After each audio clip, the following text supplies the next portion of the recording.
नर्मदे हार आप इस समय कुब्जा संगम का दर्शन कर रहे हैं। ये माँ नर्मदा जी हैं और बड़ा ही सुंदर रमणीय दृश्य।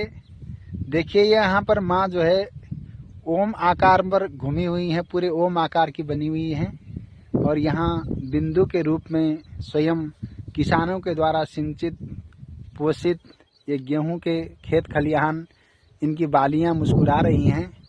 जब ये बालियां मुस्कुराती हैं तो किसान मुस्कुराता है और इन पीले पीले इन गेहूं के बालियों को आप देखेंगे तो ये किसान का तप, किसान की साधना, किसान का परिश्रम, ये सब कुछ दिखाई देता है कि किसान भारत का सच्चा साधक है, तपस्वी है।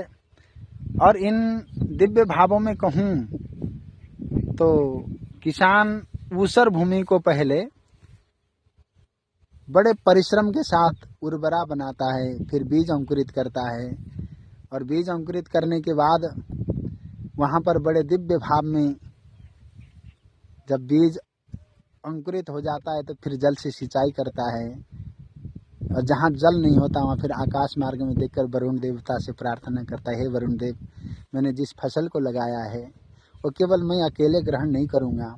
चराचर जगत में परमात्मा के सृष्टि के सभी प्राणी उसके हकदार हैं, मैं अकेला हकदार नहीं हूँ। इसलिए आप कृपा करके थोड़ी सी दृष्टि इधर डालकर वृष्टि कर दीजिए जिससे ये फसल मुस्कुराने लगे।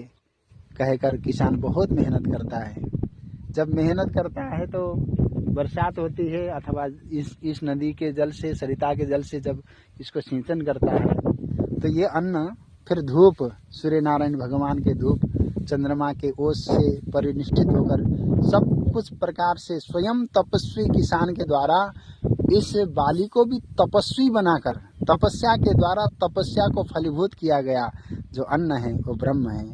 वेद ने कहा ना, अहम अन्नम, तो ये स्वयं भगवान रूपी किसान, तपस्वी रूपी किसान ने अन्न रूपी परमात्मा को प्रकट किया हुआ है।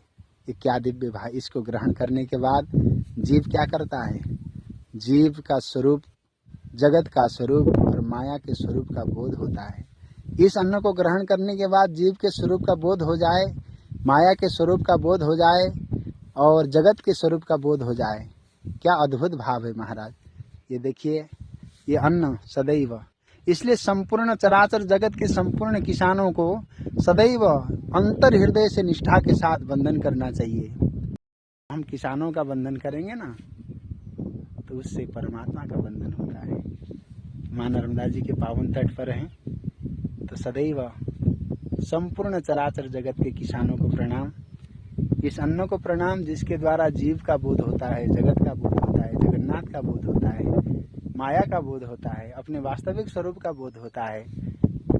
और इस अन्न को ग्रहण करने के बाद इस मनुष्य जीवन की सार्थकता के लिए हम प्रयत्नशील रहते हैं। इसलिए सदैव किसानों का अंतर हृदय से प्रणाम होना चाहिए, श्रद्धा से वंदन होना चाहिए, अभिवंदन होना चाहिए। किसान वास्तव में तपस्वी को भी तपस्वी बनाने वाले हैं। आपको एक बात बताएं, किसान के द्वारा उगाए गए अन्न को गुफा में रहने वाला तपस्वी, साधक, विरक्त से लेकर सभी लोग इसको ग्रहण करते हैं। इसलिए किसान से बड़ा इस संसार में कोई दूसरा नहीं है।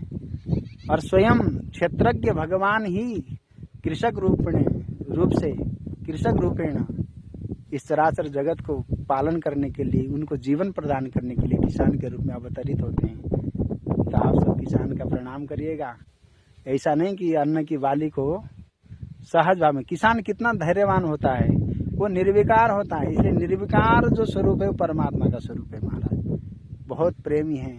भारत के किसानों को वंदन, उनके द्वारा हम सब पालित हैं, हम उनके बच्चे हैं। किसान हमारे अन्नदाता हैं, हम उनके बालक हैं महाराज। प्रणाम करता हूँ किसान को। आप सभी भी प्रणाम करिएगा। भारत की सुंदरता और भारत की अखंडता और भारत की वास्तविक शोभा किसान से है, ये पर्यावरण से है और भारत की सुंदरता में इनका बहुत बड़ा योगदान है महाराज। नर्मदे हर।